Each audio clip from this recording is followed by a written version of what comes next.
Pertumbuhan ekonomi Indonesia pada kuartal kedua 2024 tumbuh melambat dibandingkan dengan kuartal 1 2024 dan kuartal 2 tahun 2023, meski masih berada di kisaran 5%.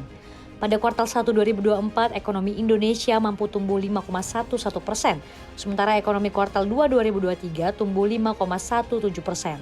Deputi Bidang Neraca dan Analisis Statistik BPS Muhammad Edi Mahmud mengatakan, pertumbuhan ekonomi kuartal 2 ini ditopang aktivitas domestik yang kuat. Konsumsi rumah tangga dengan kontribusi 54,53% terhadap PDB dan tumbuh hanya 4,93%. Dalam 3 kuartal terakhir, konsumsi rumah tangga cenderung stagnan di bawah 5%. Selanjutnya, ekspor-impor juga tumbuh signifikan dengan peningkatan 8,28%. Seiring dengan kenaikan ekspor dan impor, terutama impor bahan baku dan penolong. Kemudian investasi tercatat tumbuh 4,43%.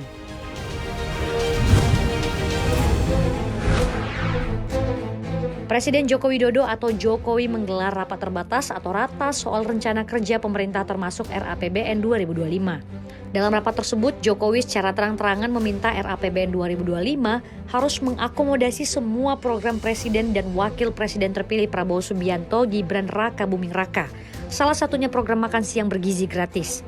Usai rapat terbatas, Menteri Keuangan Sri Mulyani memastikan program makan bergizi gratis prioritas Presiden terpilih Prabowo Subianto bakal masuk dalam anggaran pemerintah tahun depan. Sebanyak 71 triliun rupiah APBN akan dialokasikan khusus untuk program tersebut. Soal berapa besaran anggarannya, Sri Mulyani bilang sejauh ini belum ada perubahan dari alokasi 71 triliun rupiah untuk program makan siang bergizi gratis. Hal ini merupakan hasil kesepakatan antara pemerintah dengan tim transisi pemerintah dari pihak Prabowo.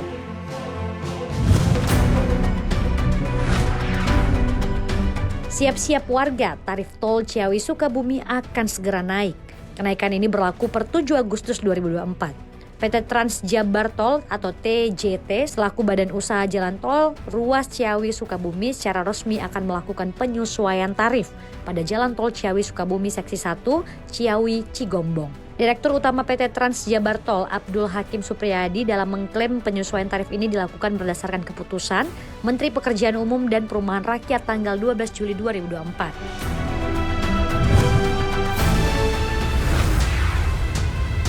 Lembaga pemeringkat S&P Global menurunkan peringkat kredit Ukraina menjadi gagal bayar selektif setelah negara yang dilanda perang itu gagal membayar obligasi internasional pada Minggu kemarin. Sementara itu pembayaran 34 juta dolar Amerika Serikat masih dalam masa tenggang.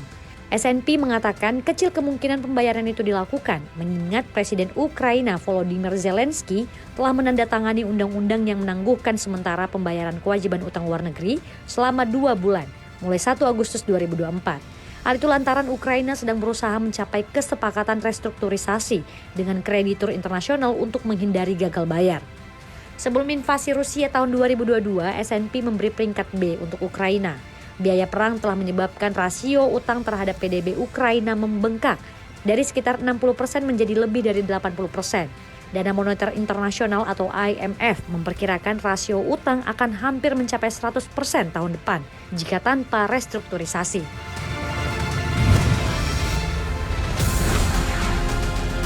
Nilai pasar kripto terpantau anjlok dikarenakan aksi jual besar-besaran oleh investor pada aset berisiko. Ambruknya pasar kripto dipimpin oleh penurunan Bitcoin sebesar 11% dalam 24 jam terakhir dan penurunan Ethereum yang ambles 21%. Nilai keseluruhan pasar kripto merosot sekitar 270 miliar dolar Amerika atau setara 4.374 triliun rupiah. Aksi jual di pasar kripto bertepatan dengan jatuhnya harga saham yang lebih luas di pasar Asia Pasifik. Kondisi ini bertepatan dengan penurunan ekuitas di pasar Asia Pasifik.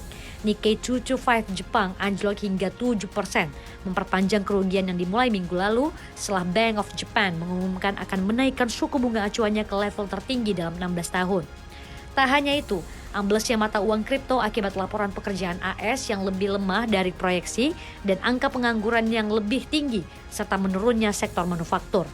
Di tengah kondisi tersebut, Bank Sentral Amerika Serikat Federal Reserve the Fed memilih untuk mempertahankan suku bunga acuannya dan tidak menjanjikan penurunan suku bunga pada bulan September yang telah dimasukkan oleh banyak pakar pasar ke dalam perkiraan mereka.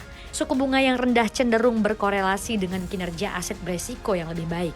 Secara spesifik, harga Bitcoin telah mencapai level terendah sejak Februari, namun masih naik hampir 23% tahun ini.